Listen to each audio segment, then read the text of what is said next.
Good evening, all of you. My name is Samuel Heilman, and I'm serving as the chairman and commentator for this evening's papers, which are, I think you'll all find really quite striking and interesting.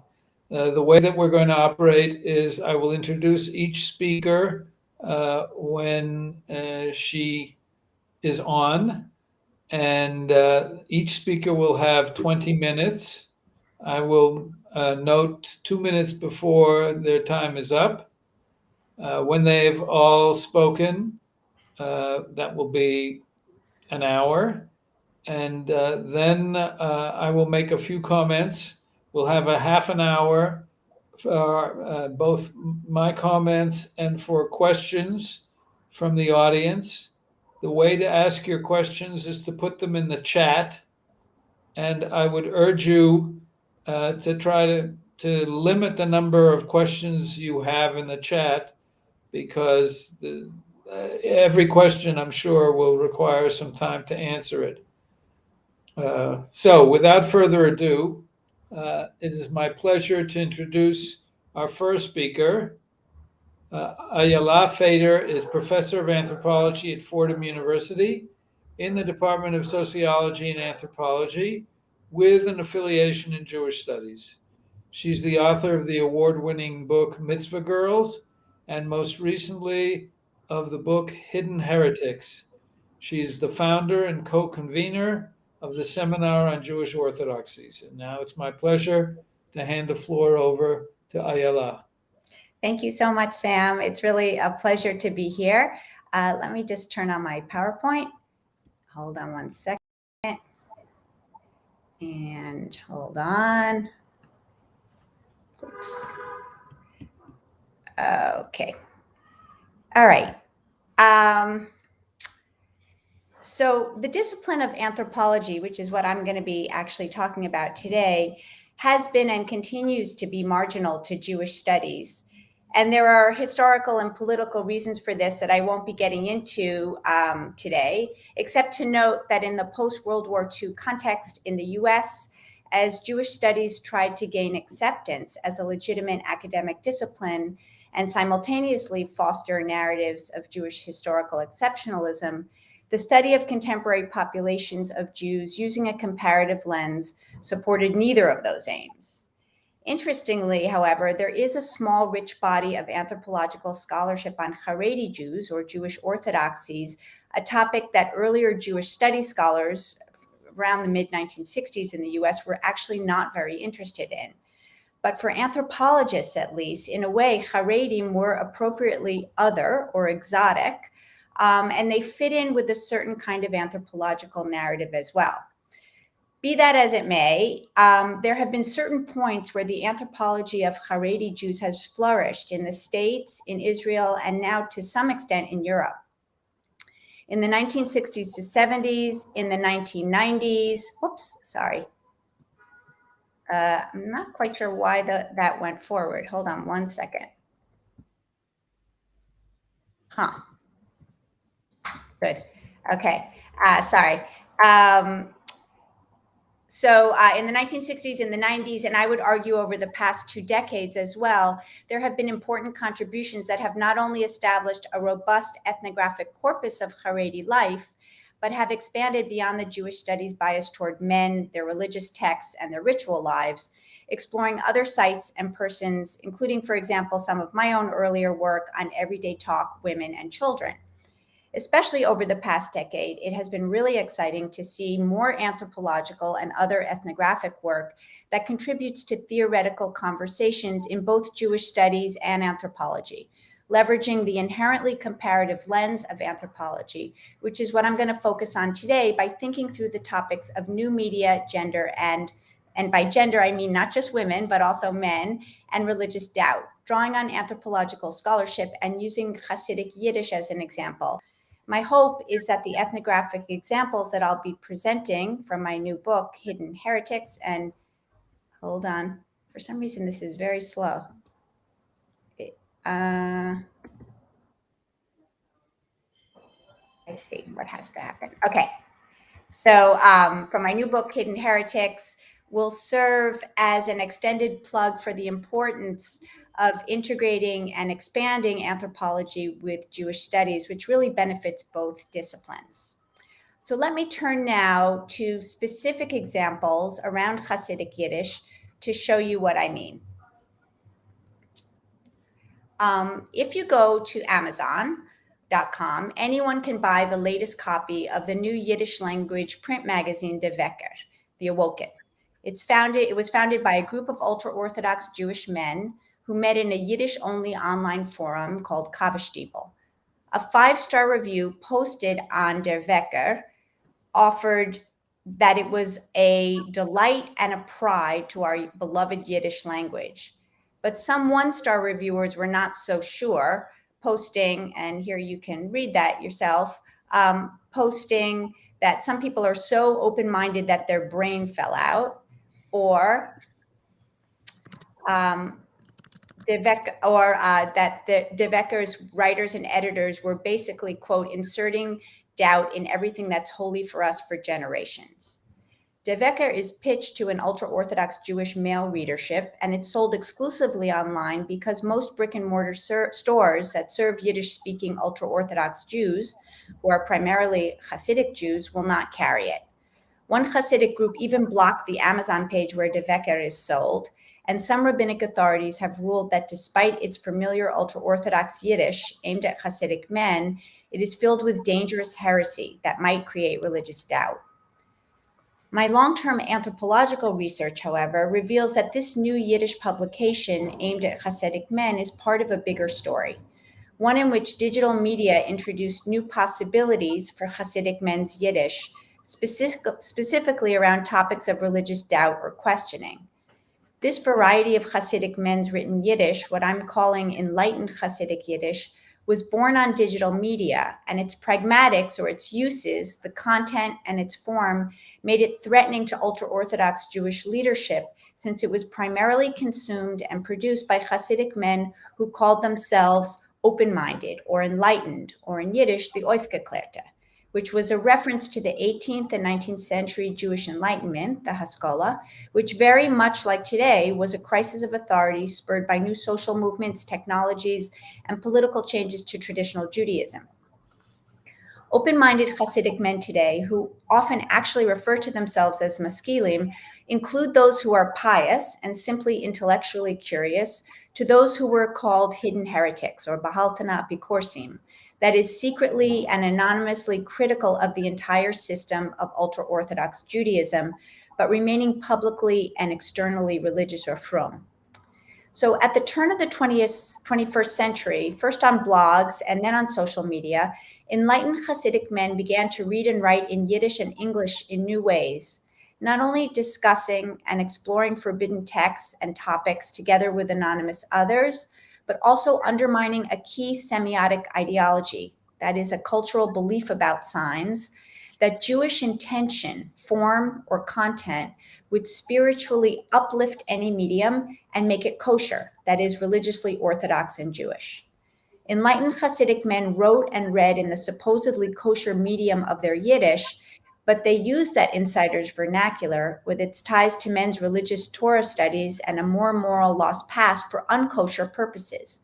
For some to express heretical ideas and questions, for others to challenge rabbinic leadership, and for others simply reading and writing about the wider world with other men.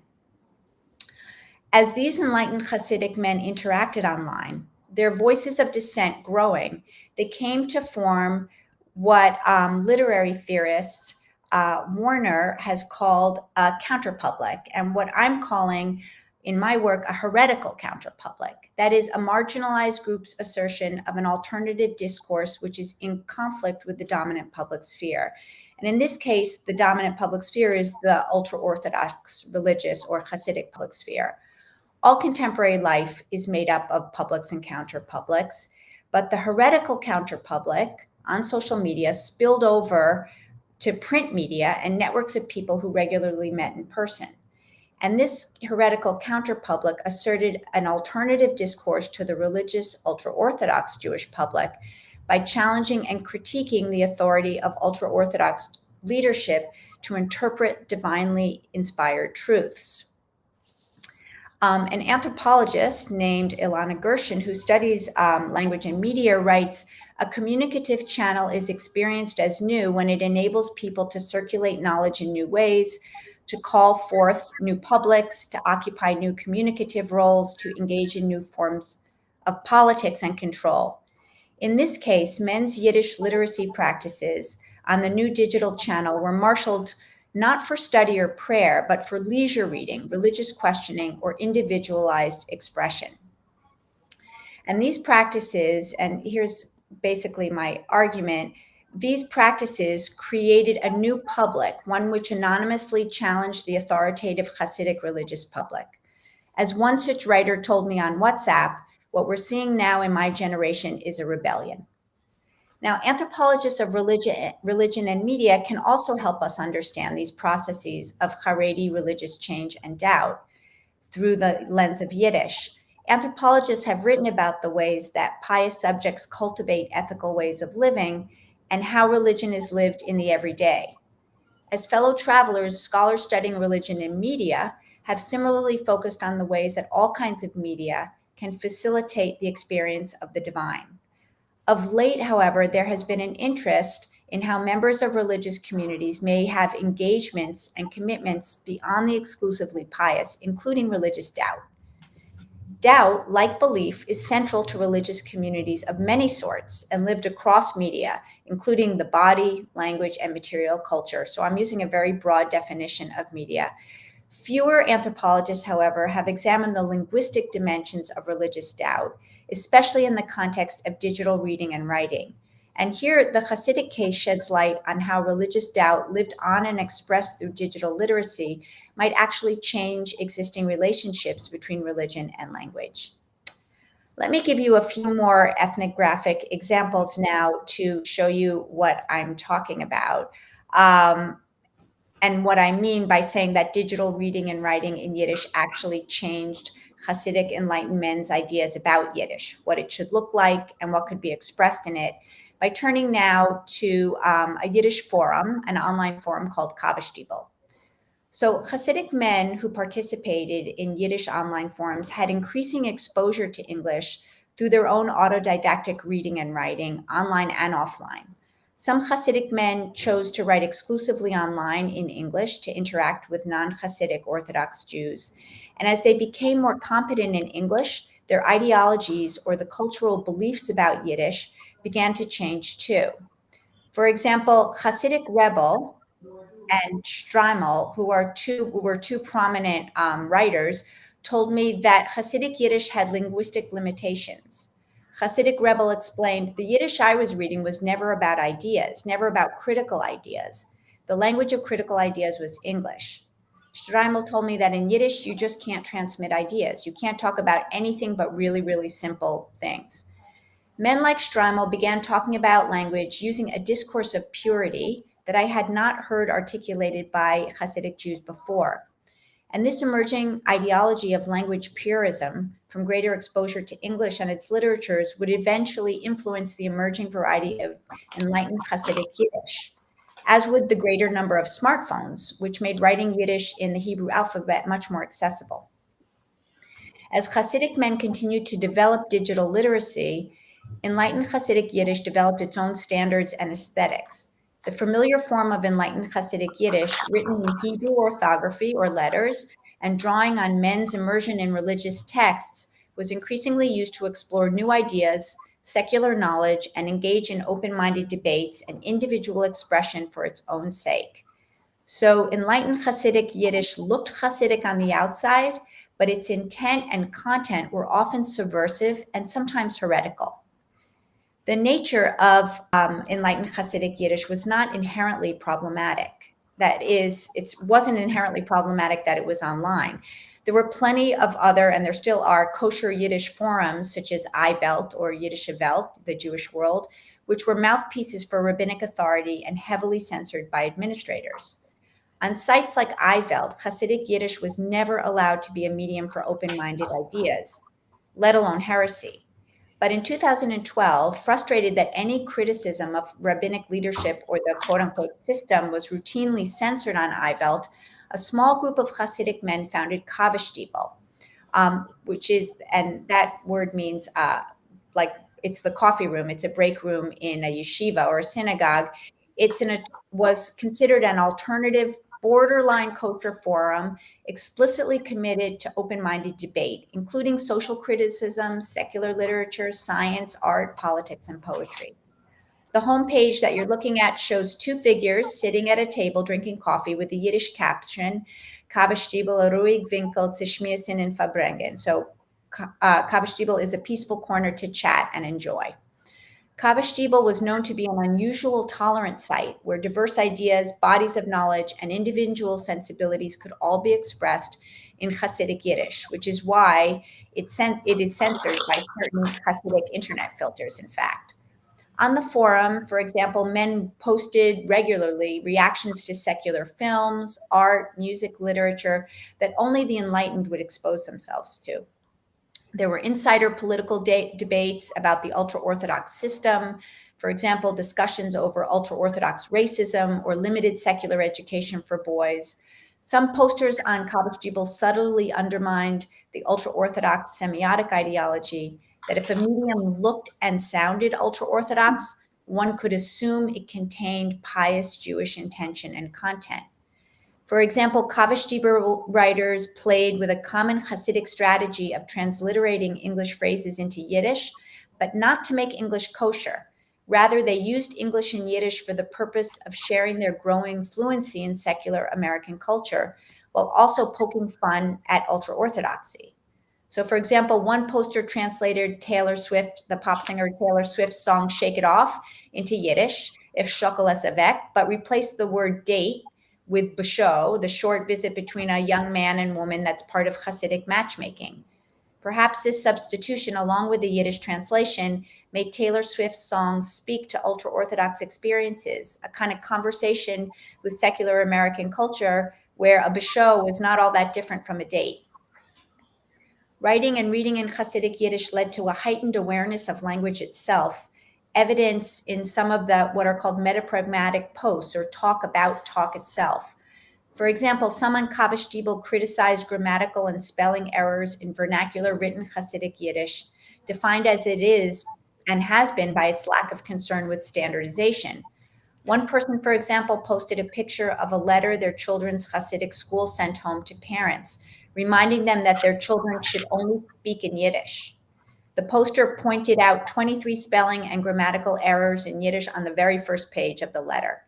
And there were explicit conversations on the forum as well about how English words should be incorporated into written Yiddish if they had to be.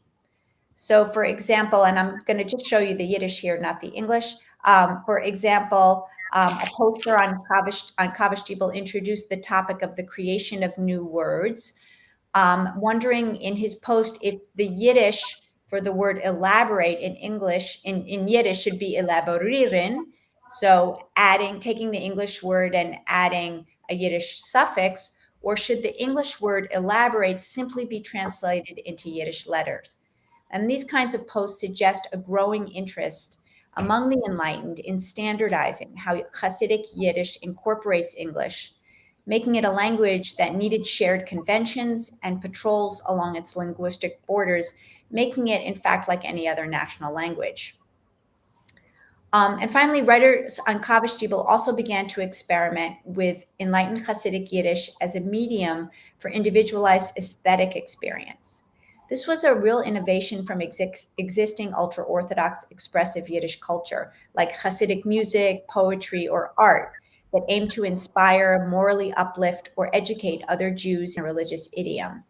An argument over a poetry contest held on Kavashtibel, inspired by a rival poetry contest on iWelt, the more kosher online forum, shows an emergent aesthetics of language. So since the post-war period, Hasidic newspapers and magazines have published Yiddish and Hebrew poetry in the United States. The iWelt, or the kosher forum's poetry contest, use shared religious metaphors and textual references to inspire pious feelings in readers, which some of the writers on Kavashtibel make fun of. The Kavashtival poems, when I read them, didn't seem to differ that greatly in form from those on Eivelt. They too were either in Hebrew, Lashon Kodesh, or a formal register of Yiddish without any English code switching. However, those on Eivelt, Kavashtival poems almost all rhymed, and writers also similarly drew on shared religious metaphor and imagery.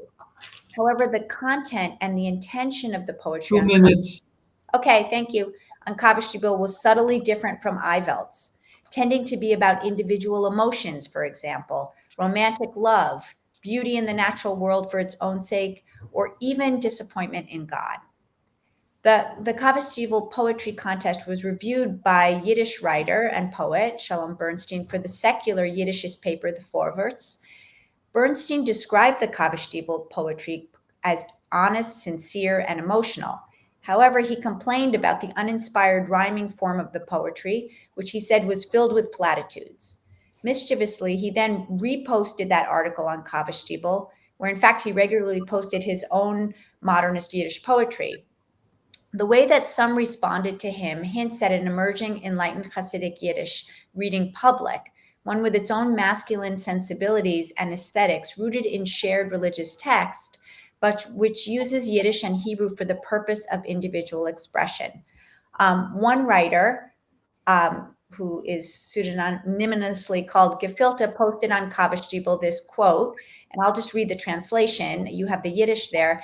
My response, Shalom, is that the Kavashtival poetry campaign caters to Hasidic Jews according to Hasidic Jews' flavor in poetry and according to how they're used to reading poetry. And he lists a whole number of important religious authors, introductions from Sephorim or religious texts, and so on. When you put up your poems in the Kavashtival every so often, no one knows what the heck they're saying. Classical poets can't critique rap from Harlem. Both are artful, each in its own way. So Gefilta made a case for tolerance, pluralism, and relativism regarding aesthetic values. Their Yiddish poetry, he argued, drew on religious texts, since that was the literature and languages that Hasidic men had been steeped in. But they used Ultra-Orthodox language for different enlightened purposes. There were, Gefilta implied many ways to produce art, each with its own standard, its own history, and its own value. In fact, this was a radical idea, especially for ultra-Orthodox Jews reared on what many describe as black and white notions of truth. In fact, digital media, I'm going to suggest, has actually provided a site where cultural beliefs about language and its uses are changing. And you can read this quote yourself, but basically it's suggesting that the language is reborn because people are able to write on it online. But I would add that the language is reborn, but it's exclusively so for men who are fluent in writing and reading Hasidic Yiddish and who have access to computers and phones. Let me conclude by returning to the importance of an anthropological perspective for Jewish studies and vice versa. And this is my last slide. So first, for those studying Haredim and language and literacies, in addition to focusing on explicitly religious, institutional, or ritual contexts, such as prayer or religious texts, as so many have done, we see the importance of how religious literacies interact with other kinds of literacies. So I'm going to suggest that we should be looking at repertoires of gendered literacies, which actually for non-liberal religious communities like Hasidim actually represents more accurately everyday life. Number two, a counterpublic might create new spaces for creating different kinds of relationships among languages in multilingual communities. So enlightened Hasidic men's digital reading and writing redefined men's Hasidic Yiddish from an essentialized Jewish vernacular to a written Jewish language that could in fact include heretical or at least enlightened Jewish intention, and yet still be authentically Hasidic. And in fact, enlightened Hasidic Yiddish has expanded the possibilities for written Yiddish by disengaging itself from a non-liberal iteration of religion without ever becoming or wanting to become secular. And number three, finally, the anthropological study of religion and language and literacy should include doubt or questioning of many kinds, made public with others across media. We might ask what doubt looks like and sounds like, where it's audible and where it's silenced, what can be written about and who can write it. And to these questions, we have to include on which media and why. I would just say to conclude that Kavestiebel and De Werker continue to be lively spaces to exchange ideas and learn open-minded, not quite heretical accounts of current events, of history, of secular scholarship, all written in a familiar yet enlightened Hasidic Yiddish.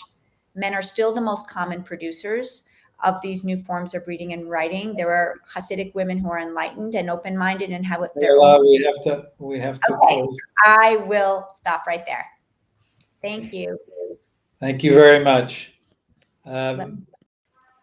Our next speakers are Kriszta Eszter Szendrői, who is a professor of linguistics at University College London.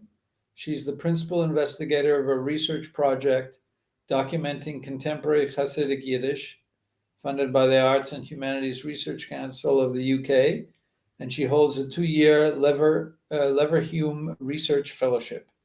Lily Kahn, who's also involved in this paper, is professor of Hebrew and Jewish languages in the Department of Hebrew and Jewish Studies at University College London. Her research interests include Hasidic Yiddish and Ashkenazic Hebrew linguistics, Jewish languages, and endangered and minority languages more broadly. And so the floor is yours for 20 minutes. I tried to share my slides just now. Can you see them? Or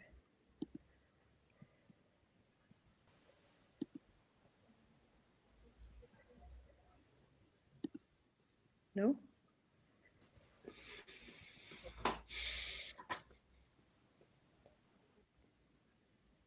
Can you please share the slides for us? Okay, you have to use the presentation, like the second icon on your left side, please. Yes, I did. I pressed on that and then I and click on. Okay, yes, that's great. Thank you. Okay, I'm not sure where Lily is, so I'm just going to do her part as well because of the technical problems, it seems. Okay, so how do I? Yeah. So Hasidic Yiddish today. Yiddish had over 10 million. Lily is in the chat. I don't know how to make her a presenter. Artur, that's your. Well, I will start and then I'll hand over for the interest of time if she comes in. Okay, so Yiddish was spoken by over 10 million speakers worldwide before World War II, and it was the main language of Eastern European Jews. Now it's considered endangered, and the majority of today's Yiddish speakers are Haredi and Hasidic speakers. And there are perhaps 500,000 Yiddish-speaking Hasidim worldwide. So one important thing to remember there is that since most of the speakers that speak Yiddish today are Hasidim, that should definitely be one of the things that we study, especially because it's really different from standard Yiddish because it derives from the Polish variant and not from the Lithuanian dialect. There are many Hasidic centers worldwide in Israel, the UK, the US, Canada, and Belgium. These are the centers where we also collected our data from. As you are no doubt aware, there are many different Hasidic affiliations which take their name usually relating to the Eastern European location of the origin of the groups. So use of today in today's Hasidic communities is used as a vernacular. There's varying use according to Hasidic affiliations. Some dynasties, some groups use it more than others. There's varying use along gender lines, and that differs slightly according to the geographical relations. But all age groups speak Yiddish, including children. They learn it as their native language at home. And there is a changing attitude towards Yiddish in the community, in the sense that the sort of use of Yiddish and the standing of Yiddish within the community, is the prestige of speaking Yiddish is ever higher. You can see that, for instance, that by looking at schools, a school that 20 years ago would have been trying to teach the children Yiddish now does not teach the children Yiddish because they come in speaking Yiddish. And they use the medium to teach the subjects, and more schools open that use Yiddish as the medium of education. As Ayala Fader has just referred, there is an extremely wide variety of Hasidic Yiddish literature and media. She concentrated mostly on the online media. There's also books of every sort that you can imagine, non-fiction, educational translations. There are also children's books, there's fiction, there's a wide variety of press, and all kinds of games available in Yiddish. There is, of course, the online forums that you've just heard a lot about. Apart from Kavish Tibul, there's also various WhatsApp groups and YouTube channels. And actually, the pandemic has contributed to growth of availability of online media to a larger section of the Hasidic communities due to having to communicate electronically. For instance, schools went online sometimes, and that meant that people had to acquire devices that can give them access to online media more. Okay, so the large part of the talk is going to be about establishing that Hasidic Yiddish, contemporary Hasidic Yiddish, is a new variety of the language. Okay, so what do we mean by that? Well, it's of course based largely on historic Polish varieties. Okay, so it's a variety of Yiddish that has its origins in the pre-war varieties. But I don't know what happened there. How do I go back?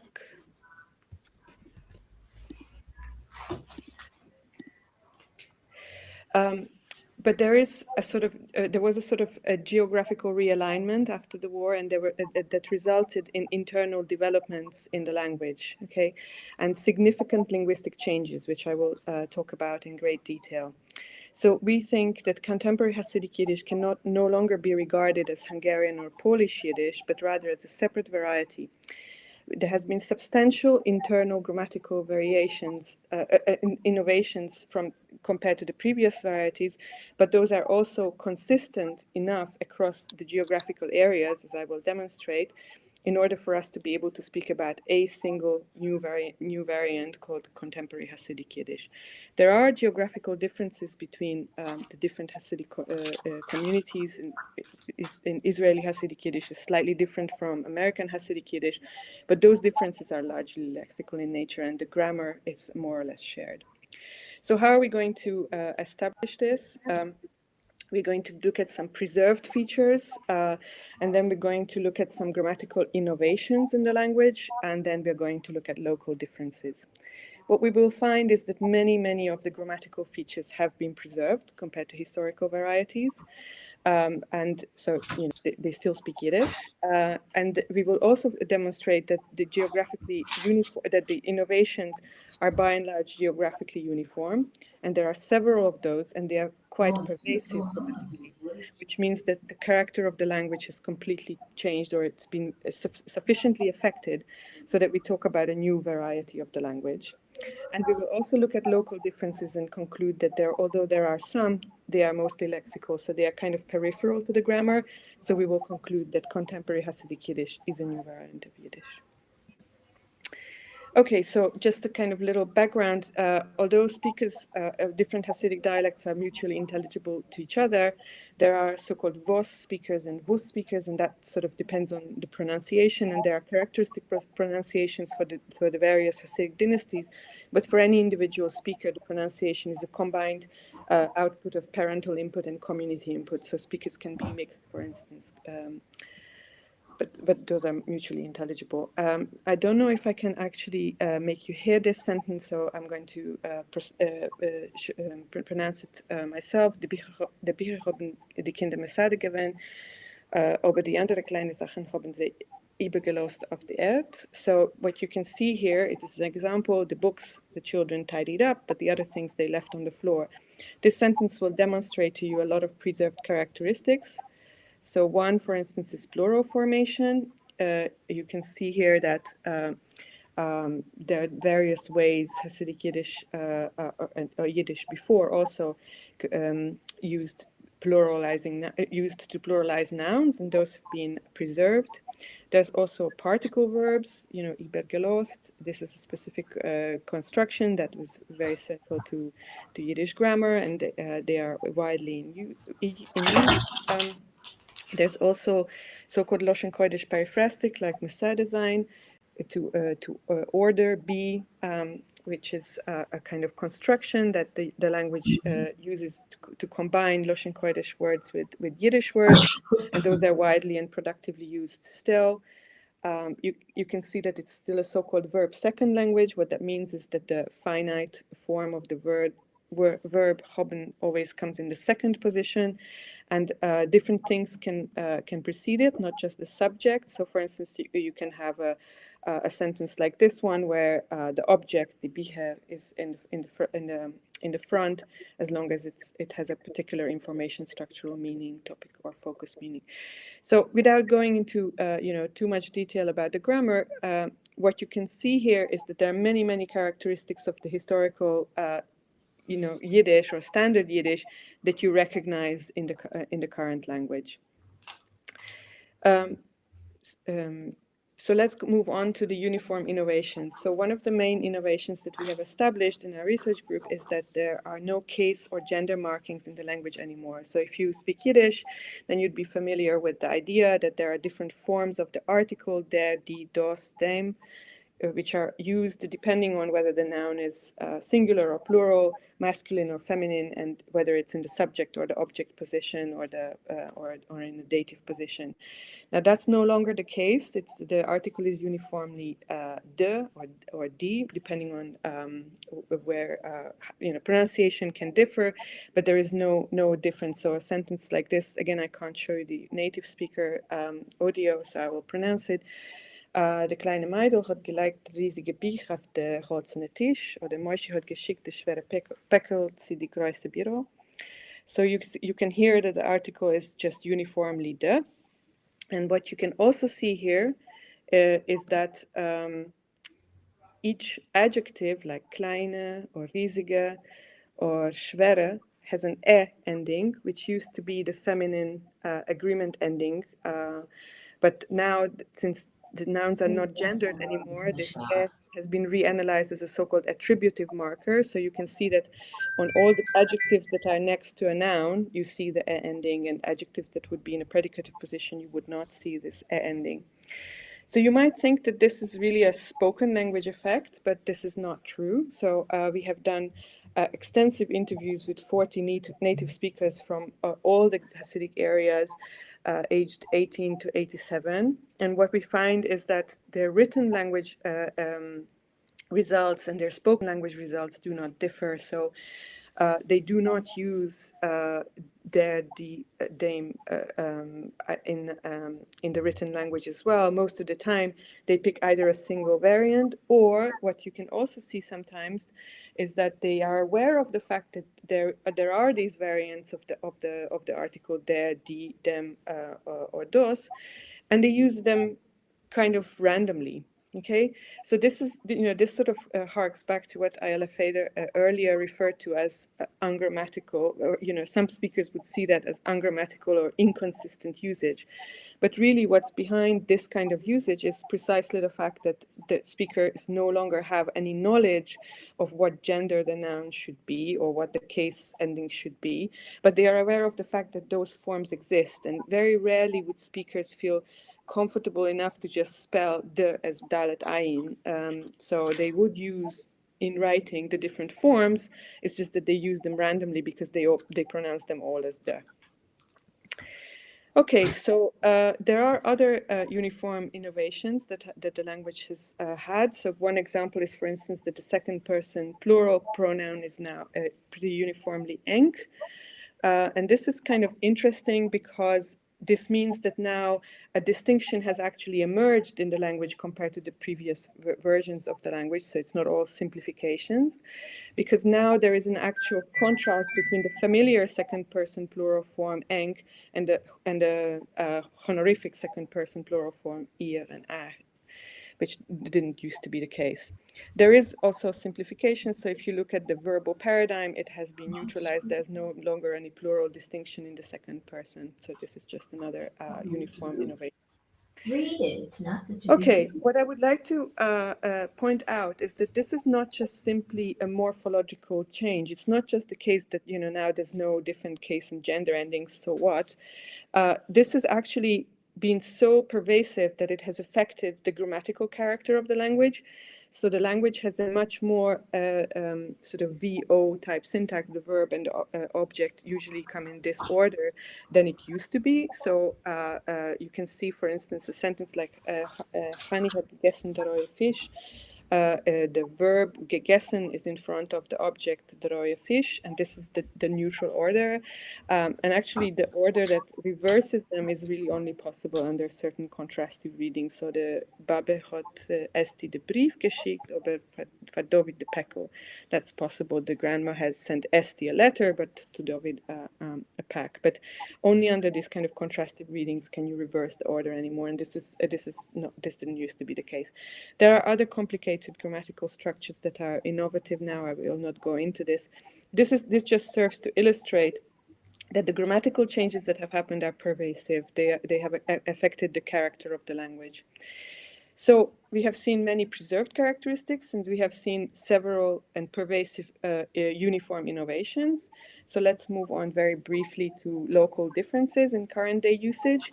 So here I will show you that there are some differences between how speakers say certain sentences. So for instance, a typical young Israeli speaker, when they want to say, "We showed her to you," they would say, "Ins haben ihr bewiesen zu dir."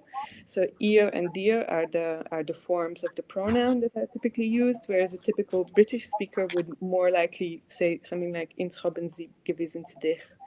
So the dich form wins out. Interestingly, the innovations are actually sort of uniform in the sense that in both dialects, only one form survived, but it's just that different forms survived in the different dialects. 2 minutes. Yeah. So there are also, of course, sorry, I'm going to skip that slide. Yeah. I wanted to talk a little bit about lexical differences, but actually Ayala has talked about them earlier. There are many lexical differences. You know, English words are used in the English co-territorial areas, and Hebrew words are used in the Israeli areas. What we would like to conclude is that since there are many preserved features and there are several and pervasive uniform innovations, and the local differences are mostly lexical, there is now a case for establishing contemporary Hasidic Yiddish as a single new variant of Yiddish, which should be studied. So I'm going to spend just 1 minute about what are the factors that contributed to the emergence of this new variant. Well, of course, the Holocaust, which decimated the number of first-language Yiddish speakers, was a major cause. The concomitant rapid geographical realignment of the language, resulting in new centers with mixed dialect profiles. So there was a lot of dialect mixing after the war. And there was, and we think this is quite a crucial element, a relatively large influx of second language learners of Yiddish from the 50s, 60s onwards. And there was a separation from the non-Haredi Yiddish speakers, unlike historically in Eastern Europe. So these kind of natural development that changes naturally in language, it would happen in any living language, but all these factors have accelerated these effects to a great extent. The co-territorial languages mostly had a lexical influence. And it's important to note just that being a minority language is itself less relevant because there are minority languages that don't change, okay? So in conclusion, we think we would like to say that we've made a case for establishing contemporary Hasidic Yiddish as a newly emergent variant of the language. Its grammar and sociolinguistic context should be central to Yiddish linguistics, given the significance of the speaker communities. They are, let's not forget, the overwhelming majority of today's Yiddish speakers. We should celebrate variety. It's a sign of a thriving language. And I think it's very important to point out that we should adopt grammatical and lexical practices of the community in translations aimed towards the community. We should respect speakers' grammatical practices and lexical choices, and in fact, spelling conventions or the lack of spelling conventions. And, in published work of members of the community, for instance, we should not override those. So I can give you an example. For instance, somebody, a Hasidic Yiddish speaker, has sent an article to the forwards, and their Yiddish was Yivoized because that was the editorial choice. I think that is not the right way to approach this problem, given what we have just shown. In general, we hope that we can contribute to what we can to support speakers and communities linguistically. We need to end. Thank you very much for your attention. Thank you. Thank you very much.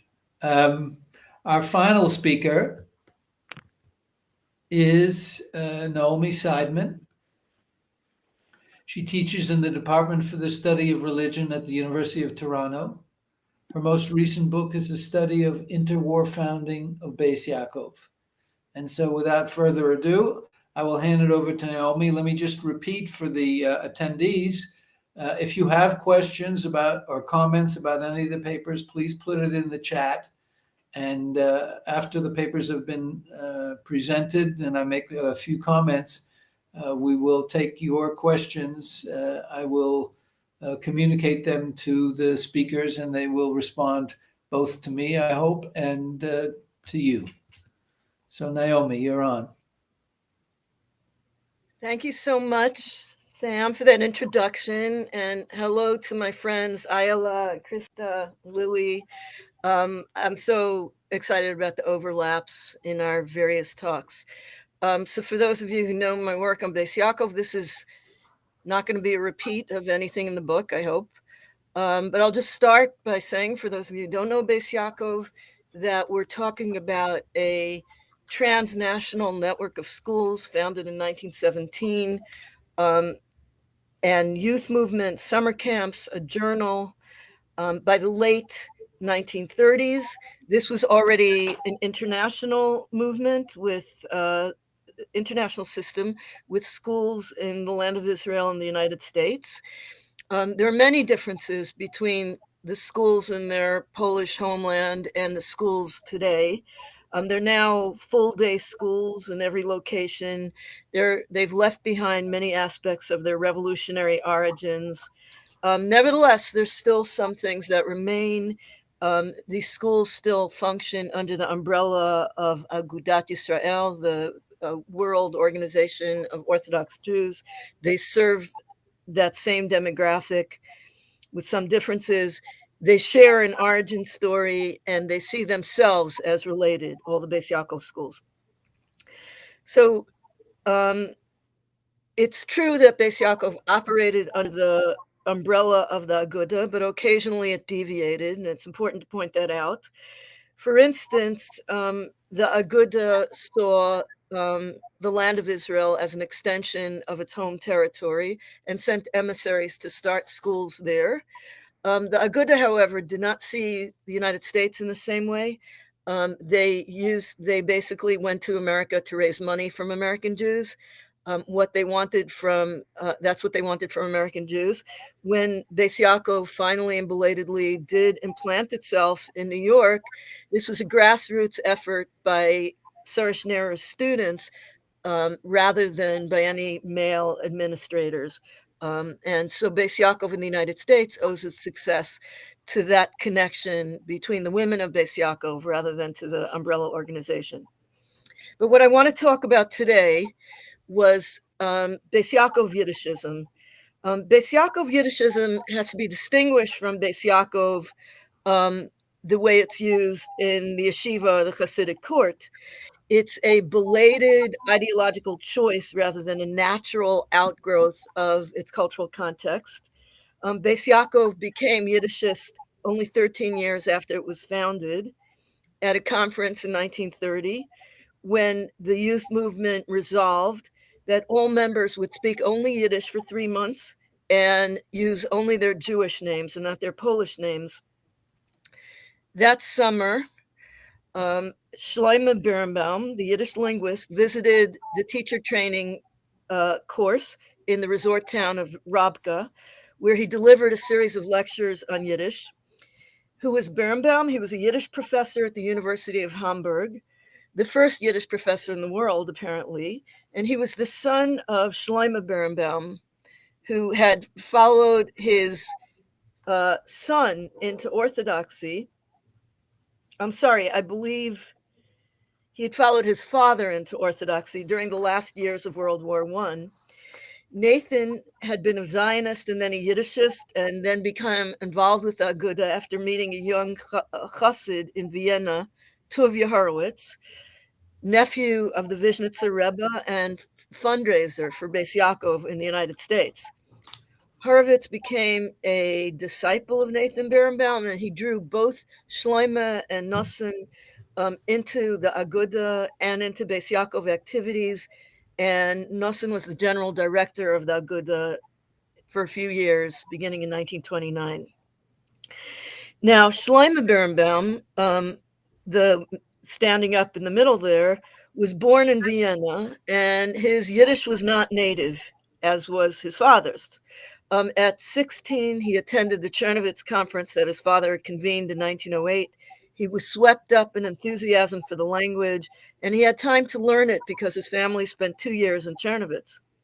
By 1930, when he arrived in Rabka, he had already written a dissertation on the Lashon Kodesh elements in Yiddish, and it's significant that he used the word Yiddish. He resisted the term Judeo-German, believing Yiddish to have been a distinct language from the outset. Birnbaum developed a distinctive approach to Yiddish, its history, linguistic character, grammar, pronunciation, and orthography, one which privileged its traditional past. This should be contrasted with secular Yiddishism. And he himself championed Orthodox Yiddish as free of the assimilationist taint of the Haskalah and what he called the neo-maskilic secular Yiddishists of his time. It's interesting that Haskalah's back. Nevertheless, Orthodox Yiddish needed to be purified, standardized, and championed among its speakers, who seemed not to recognize what they had. A systematic orthography had to be developed to safeguard the language of the Hasidic masses against the influence of the Litvish, Northern, Klal Yiddish pronunciation of the secularists. Birnbaum constructed an orthography which continued older practices. I think you could see some of them even on this small screen. A retention of the dagesh in the Bais or the Bais or the Kuf. A yud where Yivo Yiddish had an ayin and an unaccented S syllable, which Birnbaum believed reflected the German and so had to be expurgated. He also championed older terms. He advocated for vibe or vab over the modern froi. This was a bridge too far for Bais Yaakov, and they never accepted this. I think in part because the name froi or fro Schneerer was already well established in the school system for the founder of the school. Now, Birnbaum's Orthodox Yiddishism was directed to the entire world of Eastern Europe, European Orthodoxy, but that world was not particularly interested in him, and Birnbaum was embraced pretty much entirely in Bais Yaakov, most actively and enthusiastically in Bais Yaakov. The Bais Yaakov Journal, beginning in 1929, began to publish his essays, advertise his books.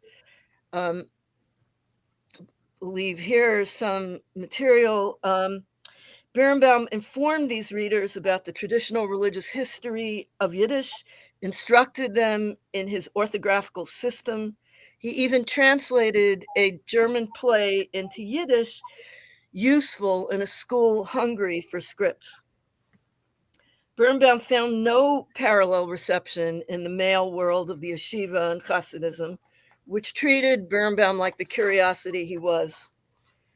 Orthodox Yiddishism found its main audience among girls and women who, as a pioneering movement within Orthodoxy, were more open to learning from a Baal Tshuva from Vienna, who moreover spoke with a strange Yiddish accent.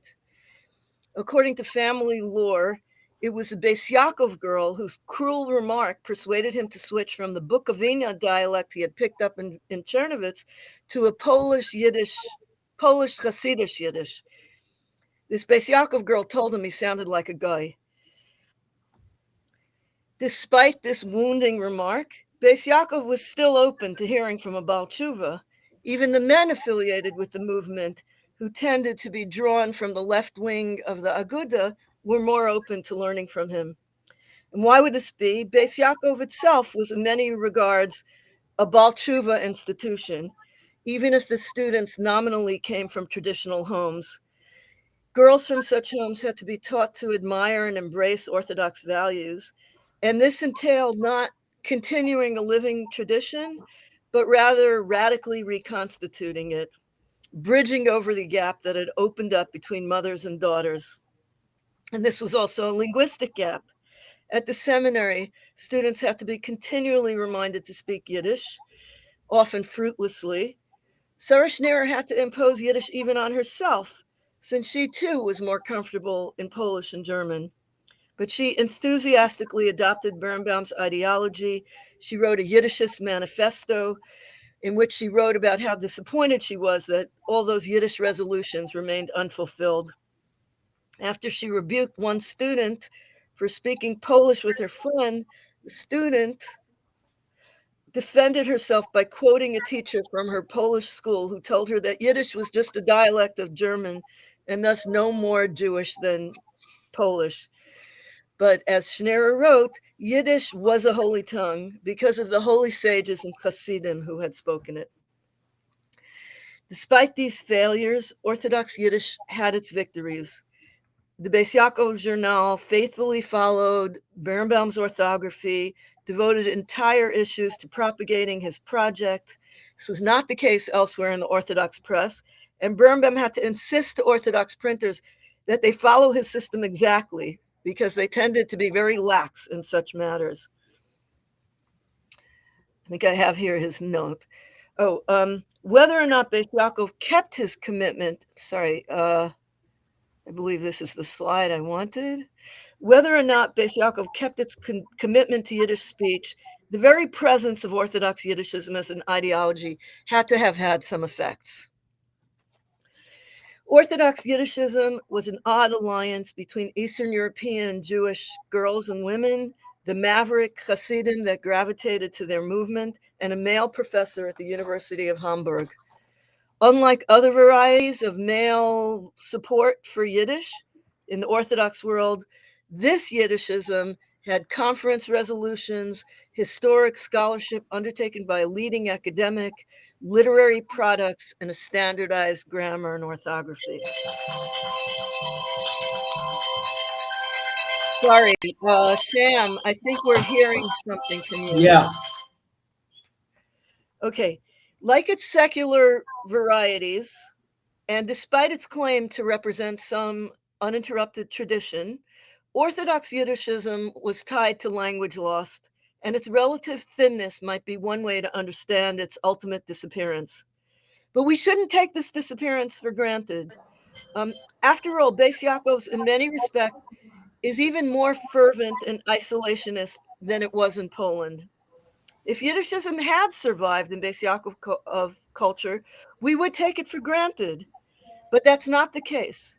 Yiddishism is occasionally a language of instruction in Hasidic Bais Yaakovs, and other schools might provide Yiddish tracks or elective Yiddish classes, as I got in Bais Yaakov of Borough Park. But what I'm calling Bais Yaakov Yiddishism seems to be entirely gone, which is a loss for any potential readership, at the very least, for any potential readership of interwar Bais Yaakov literature, including Schneer's own writings. It's no great mystery what happened to it. It could hardly survive in the land of Israel, where Bais Yaakov became Beit Yaakov, and it distinguished from what was called Bais Yaakov Hayashon, the old Bais Yaakov school system from the old Yishuv. And of course, the school system now serves non-Ashkenazi communities as well. But the United States saw the same pressures to speak English that Polish girls experienced in their Bais Yaakovs in interwar Poland. And Bais Yaakov did not marshal Orthodox Yiddishism against these pressures. The three anti-assimilationist practices for which Jews merited to be redeemed from Egypt, always mentioned in Bais Yaakov discourse, they did not change their names or their speech or their garb. They were reduced to two. Jewish names are by now the norm in Bais Yaakov families, and Jewish garb is only becoming more Jewish. But speaking Yiddish is no longer of value. Why? Yiddish faced greater obstacles in an already Americanized environment, maybe. Kriszta talked about the separation from secular Yiddishism that might have also played a part. It's also the case that whereas in Poland, Bais Yaakov served largely Hasidic communities, it now serves a yeshivish demographic, with Hasidic schools having their own schools, Hasidic groups having their own schools. And the yeshivish world has largely abandoned Yiddish speech. It may also matter that Bais Yaakov in the United States functions with much less Aguda oversight. American Bais Yaakovs not only failed to follow in Birnbaum's vision, North American Bais Yaakov, they also forgot him and everything he represented in the slide to the right that Sam Heilman has taught us all about. They basically erased their deep entanglement with German neo-Orthodox characters like Birnbaum. Birnbaum passt nicht heint. And as Kriszta Szendrői has well taught me and everybody else, the Hasidic Yiddish that Birnbaum championed is hardly the same language that's spoken today. Birnbaum is a figure in the history of Yiddish rather than the history of Orthodoxy, in which he represents a road not taken. Shlomo Birnbaum died in an advanced age in Toronto after a very productive career that far overshadowed his work for Bais Yaakov, which is often unmentioned in capsule biographies. His two sons, who lived in Toronto, Elazar and David, the first was a professor of Turkish literature at the University of Toronto, where I'm now sitting. These sons count many Bais Yaakov students and teachers among their many descendants, tfu, tfu, tfu. But even for them, the Orthodox Yiddishism of Shlomo Birnbaum has receded into family lore. What does this, Sam, do I have a minute to ask her to raise another question or two? Yes, you have a minute. So what does this existence of this forgotten Orthodox Yiddishism tell us about Bais Yaakov or about Orthodoxy today? How does this school represent a kind of fractured language sphere? How has it justified its language shift? How has it incorporated translation into its understanding of itself? As for Jewish speech, is it possible that in Bais Yaakov yeshivish communities in North America, English and maybe in Israel, modern Hebrew have themselves become Jewish speech as suffused with Jewish content as they were as suffused with Jewish content in Bais Yaakov as Yiddish was in the interwar period and was from the outset, according to Shlomo Birnbaum. I leave these as open questions. Thank you. If I click X, yes. There Thank you go, you very Sam. much. Take it away. Thank you. So I'm going to comment briefly about these papers and speak really more, raise questions than really to make comments, although a Jew who makes a question is always making a comment as well. And I want to urge people in the audience, the attendees, to put your questions in the chat, and I will refer to them when I conclude my remarks. So I'm going to respond to the papers in the order that they were given, and I'll begin with Ayala's. And one of the questions that I wanted to ask you to address, Ayala, is, was it the Hasidic and Kharadi men's, although I think it's also women, reading in and writing in the digital cybersphere that actually made the changes in their lives more so than the fact that they could do so in Yiddish?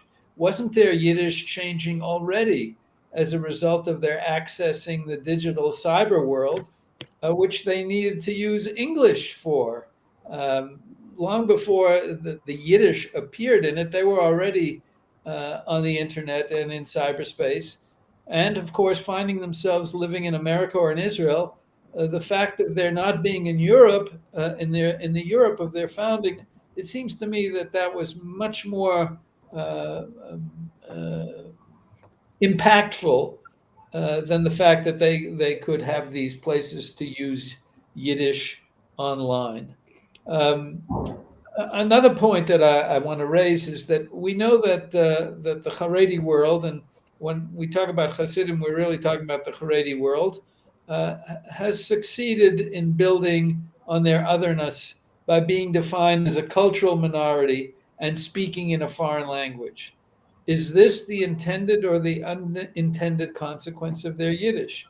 Is their Yiddish being able to be manipulated, changed, and used as a way of maintaining their minority status, maintaining their foreignness, or is it a consequence of their ongoing love-hate relationship with the world around them? Der Wecker, I've had an encounter with Der Wecker. They interviewed me about one of my books that I know that the Hasidim certainly would have viewed as heretical. So are those one-star reviewers who sort of slammed the Wecker, are they wrong? Digital media have an insidious undermining and socially reordering impact on this Hasidic world. Yiddish was once among their best defenses against the erosions of mainstream culture, but Yiddish online tears down that important barrier. And particularly the way you've described what goes on in Kavashtiebel and elsewhere suggests that it does remove what seems to me to have been one of Yiddish's primary value to this minority culture, its insulation from the world that it has at the best ambivalent feelings about it and at worst sees as corrosive. Why did Yiddish not continue to protect the speakers from this erosion brought about by the internet?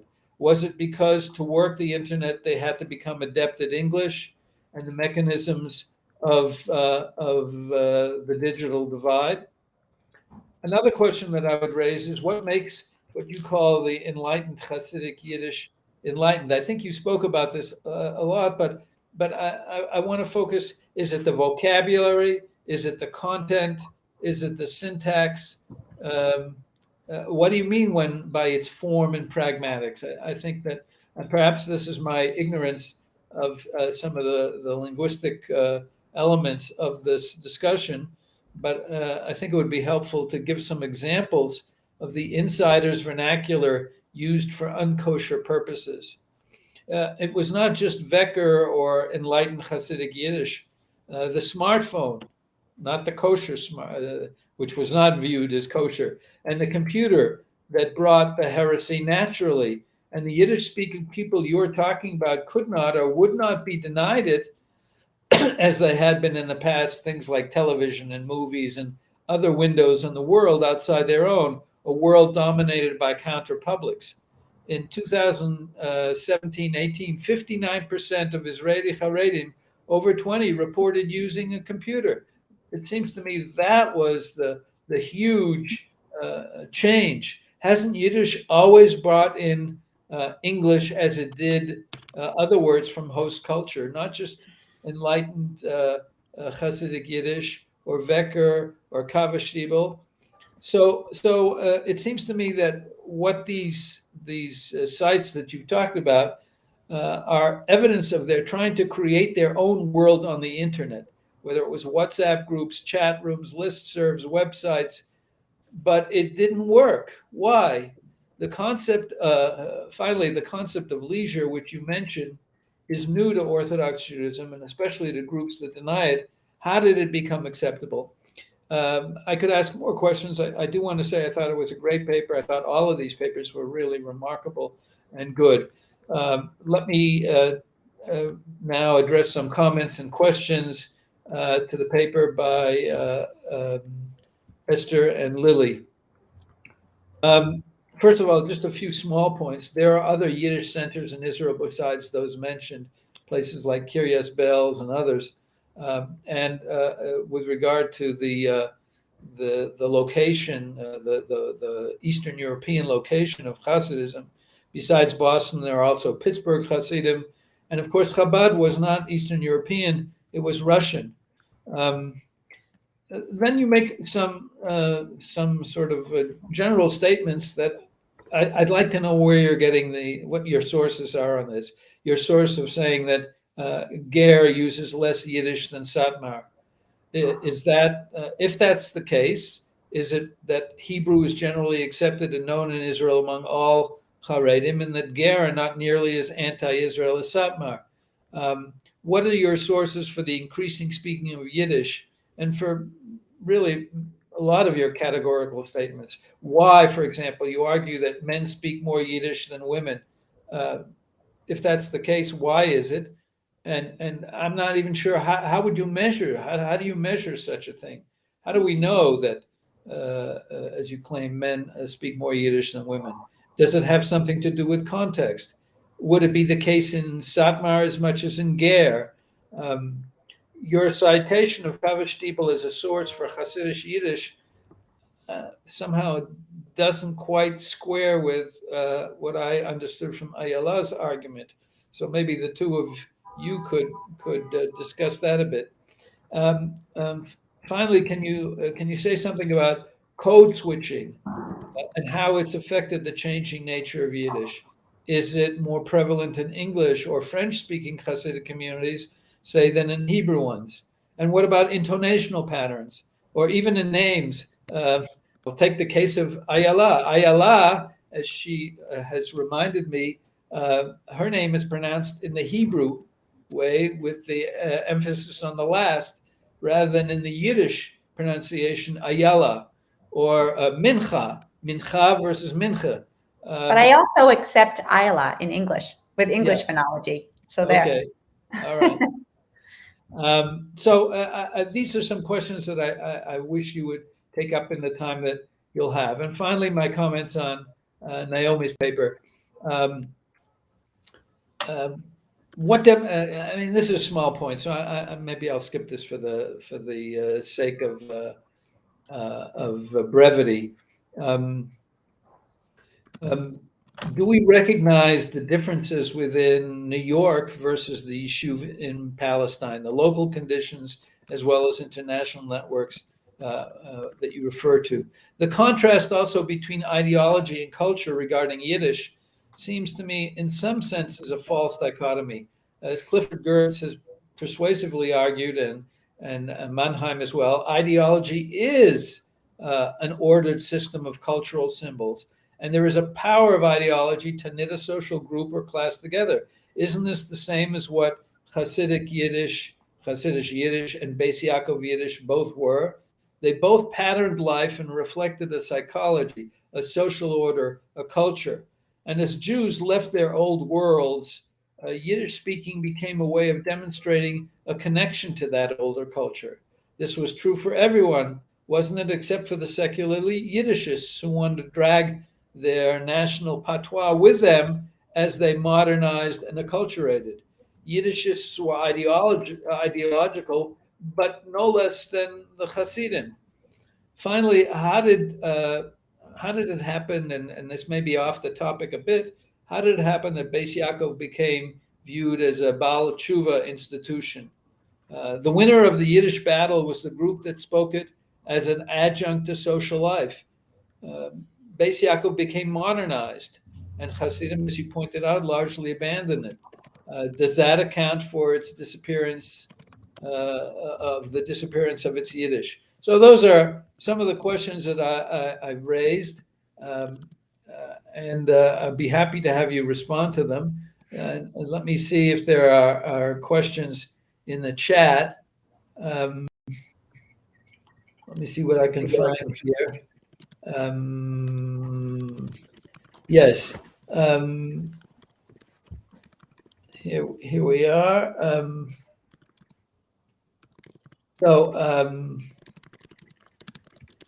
I have a question. I'm reading. I have a question about the status of Hasidic Yiddish as a new variant. Is there a hierarchy among existent variants? Would a speaker of Hasidic Yiddish speaking to someone who used a different variant switch in the course of conversation? Is it a subordinate variant, or are they equal in status among Yiddish speakers? I grew up in a survivor community, Polish parents, studied in a Hasidic yeshiva, and even worked at YIVO for a while. The main change I heard is in the Hungarianization of Hasidic Yiddish. I'm an historian, not a linguist, but these are linguistic ideas. Since the 1970s, when I heard then from the late Marvin Herzog, I don't sound like anything I experienced.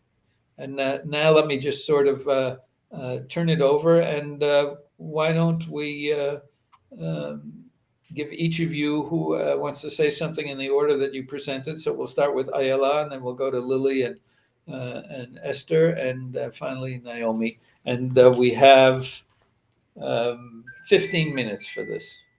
Okay, I'll speak quickly. And I also wanted to ask Kriszta and Lily a question. That was a super interesting presentation. I'm not arguing that there's cause and effect, that digital media created this. What I'm suggesting is that there is a general bubbling up of discontent, most vocally among Hasidic men or ultra-Orthodox men, because I worked with Litvish and Hasidic, but with this case, we're just talking about Yiddish speakers. So with Hasidic men most loudly. And I think in some ways that's why, I mean, maybe Yiddish to some extent created a kind of barrier, like it was one more getter that people built around themselves when they arrived in the US. But I think what we're seeing now is a real challenge to rabbinic authority and a lot of really challenging of the way things are. And I think what I've seen in my research is that a lot of the Hasidic men are using Yiddish to express some of these new ideas and some of their critiques, but they're using Yiddish because, for two reasons. One is because the technology has advanced so that they can. So when I first started some of my research in 2012, people were texting in Yiddish, but they were using Yiddish letters. So we're using English orthography.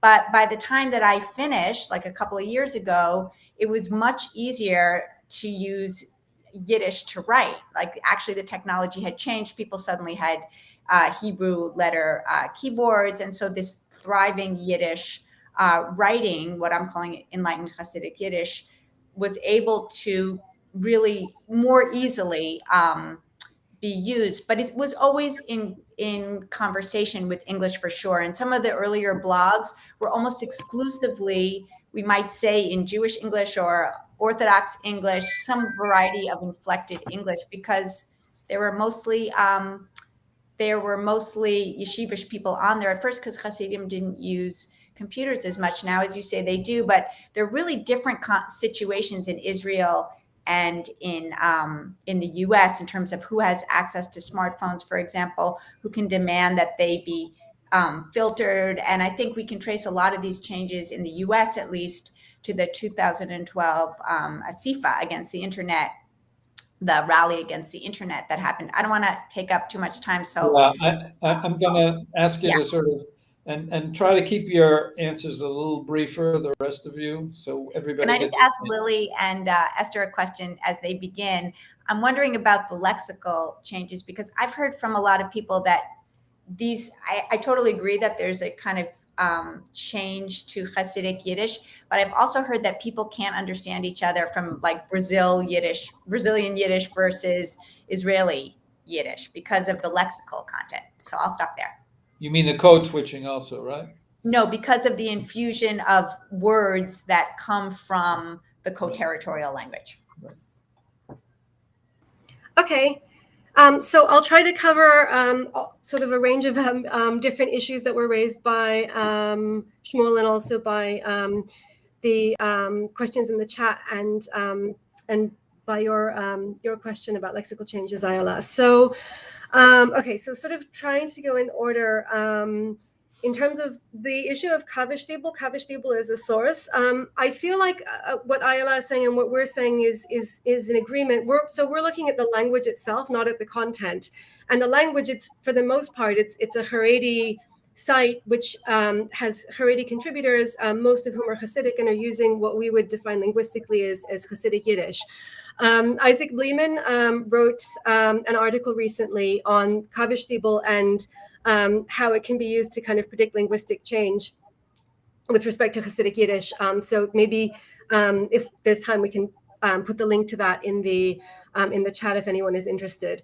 But the focus of our work is based on interviews with speakers of Hasidic Yiddish mostly in the New York area, Montreal, Israel, and London, Stamford Hill. And so our data that we showed today about grammatical change, which is kind of our focus as the sort of core of how linguists analyze, kind of linguistic development, is based on interviews and also participant observation.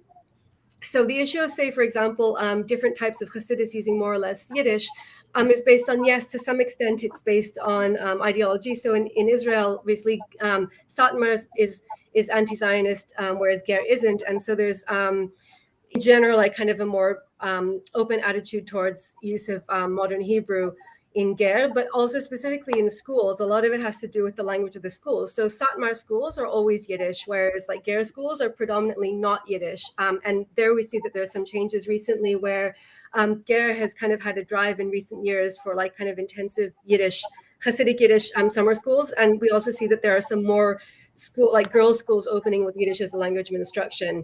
So that's why we're basing the comments on that of Yiddish kind of growing. I mean, you can see that it's not in decline. It's that actually Yiddish is kind of becoming more prominent really since the 60s and 70s, where there were influxes of L2 speakers. So a lot of our participants are native speakers of Yiddish, but their parents, one or more of their parents was not native speaker of Yiddish. They learned the language as an adult. And so we're seeing that actually like kind of the Yiddish speakers are growing in many cases where the community is not Chabad, but Breslev, for example, in Israel, which is another community that has a lot of Balei Tshuva and converts, depending on the schools where the children go, often the children will learn Yiddish and then teach it to their parents. And so the younger generation is acquiring Yiddish to a greater extent than previous generations would have.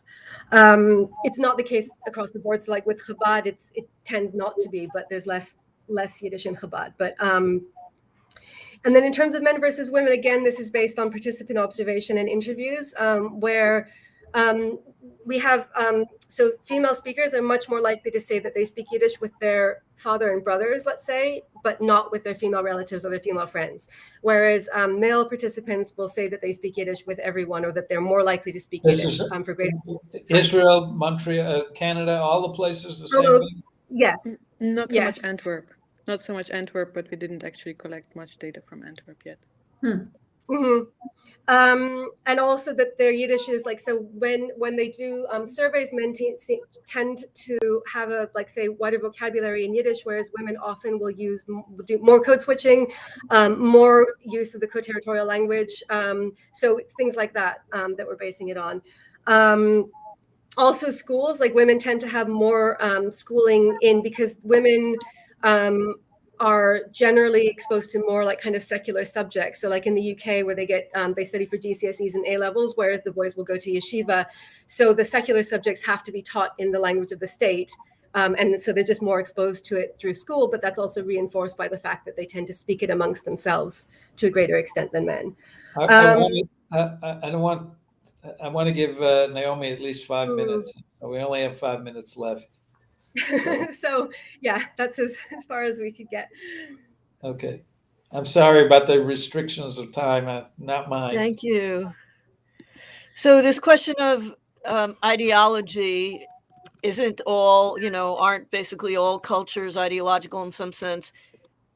If that's an issue, then I think we just have to distinguish maybe between explicit ideology and implicit ideology or something like that. In other words, the difference between a culture in which has manifestos about Yiddish, in which there's a kind of conscious attention to the issue, in which writings are produced around it, in which orthography is debated, and a culture in which ideology is implicit. If that's not satisfactory, then okay, we'll come up with some other term. The question of whether Bais Yaakov was just becoming more modern, in some sense, in the sense that it's moved from Hasidish to Yeshivish, but many other senses, no. As I said, it's in terms of the two other Jewish garb and Jewish names, it's moved to the right in many ways, and it's no longer Baal Tshuva, and I don't mean explicitly Baal Tshuva. Again, you need some category for a revivalist institution in which you're not coming from the outside in, but you're coming from a traditional society that has lost its grip on the younger generation that needs to re-inspire them.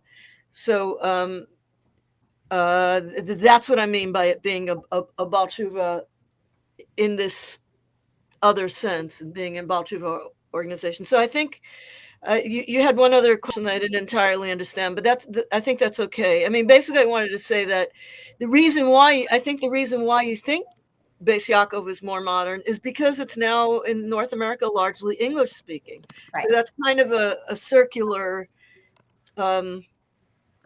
argument, and we have to figure out why it's English speaking. Well, it's not just that it's not more modern in many other regards. It's not just that. I mean, many of the people who would send their kids to Hasidic yeshivas wouldn't send them to Bais Yaakov anymore because they say it's too modern.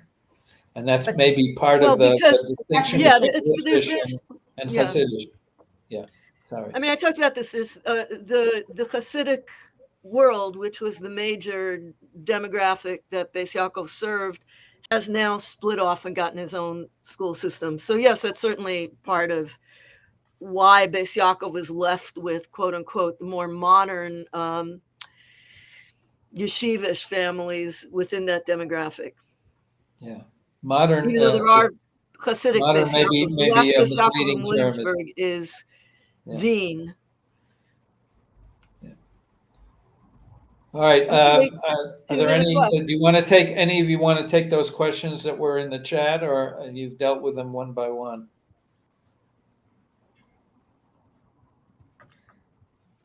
I don't know what they are. Okay. I think that there was, so we had two questions, one about what the baseline was, which I answered in the chat. I don't know if there's any more follow-up about that. And then the other one about whether speakers tend to switch dialects, which I'm answering now in the chat. Okay. Well, I want to thank all of you for we came in 2 minutes early, which is not bad. Under budget.